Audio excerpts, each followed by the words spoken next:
Hello guys, magandang araw. Tara, recess na.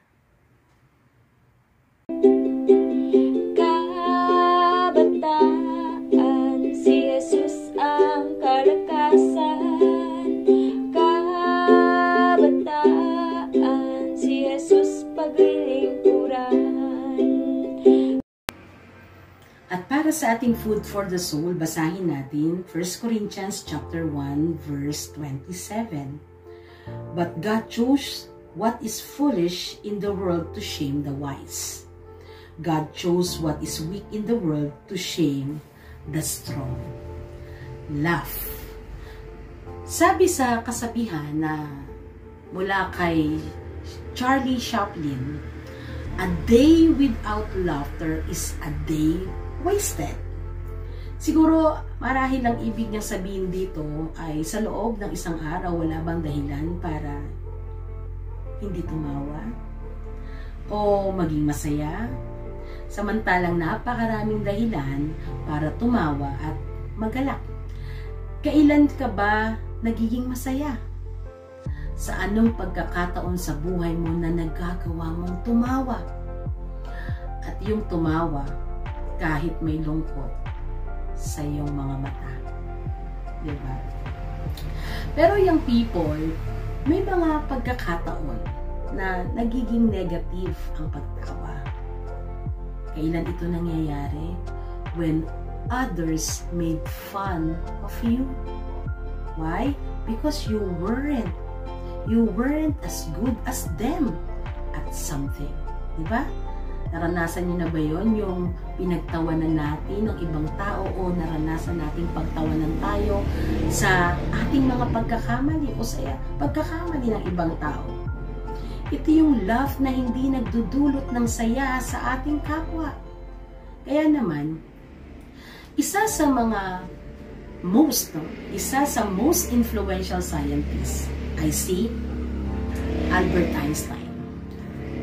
Si Albert Einstein na sinumahan ng kanyang father sa school nung siya ay bata pa. Pagdating sa school, tinanong ng father ni Einstein, ang school teacher. Ang tanong, what profession his son should adopt? No, parang tinatanong, ano ba ang matututunan ng aking anak? At nagulat ang father ni Einstein sa sagot ng teacher.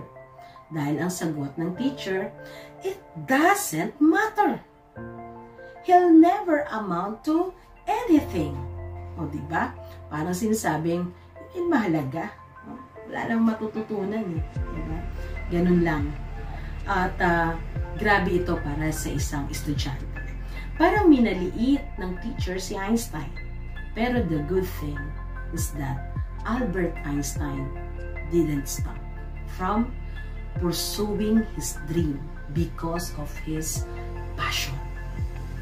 Yun yung mahalaga, yung passion natin. Higit na mahalaga kay Einstein ang kanyang passion kaysa sa kritik ng mga tao, kaysa sa mga sasabihin at opinyon ng ibang tao na kung sa term natin ngayon, ang daming bashers.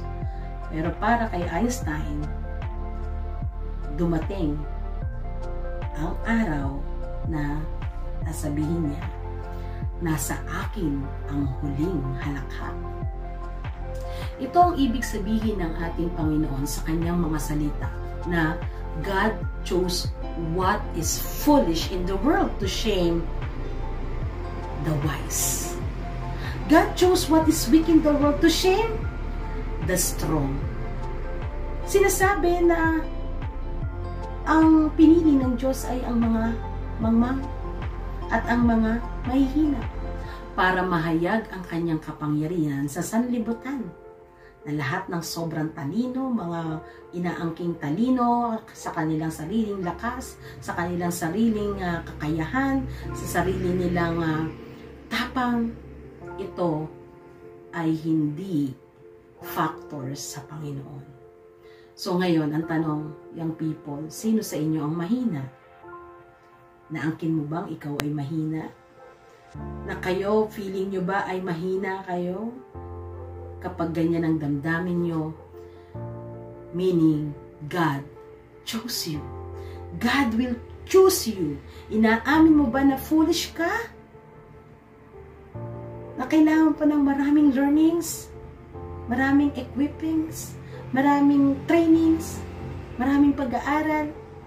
Then, God will choose you. God chose you.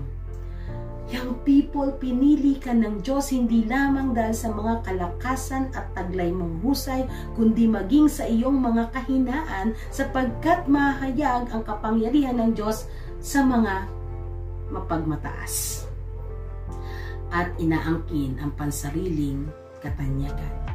Hindi lamang nakatingin ang Panginoon sa inyong panlabas na katangian, sa ating mga panlabas na katangian, ngunit higit na mahalaga sa Panginoon ang desire ng puso mo.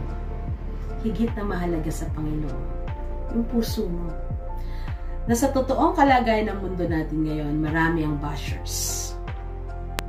The world may be laughing at you and telling you that you don't have what it takes. Diba? Sa mga kahinaan at pagkakamali natin, maging sa social media, nagkamali ka ng konti, nandyan ang bashers. Pero young people, don't waste your time and don't be moved by their own opinion. It doesn't really matter. Ano ang mahalaga? Ang salita ng Diyos na ipinapahayag sa iyo. Higit na mahalaga ang mensahe ng Diyos na inilalaan para sa iyo. Kaya don't be discouraged. Be strong and wise in the name of the Lord. God sees your heart. So let God bring the best out of your life. No? Yung pinakamabuti, hayaan mong mahayag dahil sa kapangyarihan ng Diyos. So, young people, cheer up and laugh with a joyful heart. Let's pray. Hallelujah, Lord. Thank you. Thank you for the gift of joy. Thank you for the gift of wisdom. Thank you for giving us a joyful heart. Thank you for giving us reasons to smile, to be happy, to be joyful, to be glad, to laugh. At kaya hindi naman po, patawarin niyo po kami kung kami ay naging judgmental sa aming kapwa. Kung naging basher kami sa aming kapwa, patawarin niyo po kami kung kami ay gawa ng pagkakamali sa aming kapwa. Linisin niyo po ang aming mga puso at nawa, O Diyos, ay pagpalain ang mga kabataang ito sa kanilang buhay, sa kanilang pag-aaral, sa sinumang nagtatrabaho na, sa kanilang ministries, sa kanilang mga pinagkakabalahan, at higit sa lahat, pangunahan niyo po ang mga kabataang ito sa desire ng puso nila na anuman ang goal nila ay matupad ayon sa inyong kalooban at akayin sila sa liwanag ng iyong pag-ibig at katagumpayan. Marami po salamat sa iyong mga salita.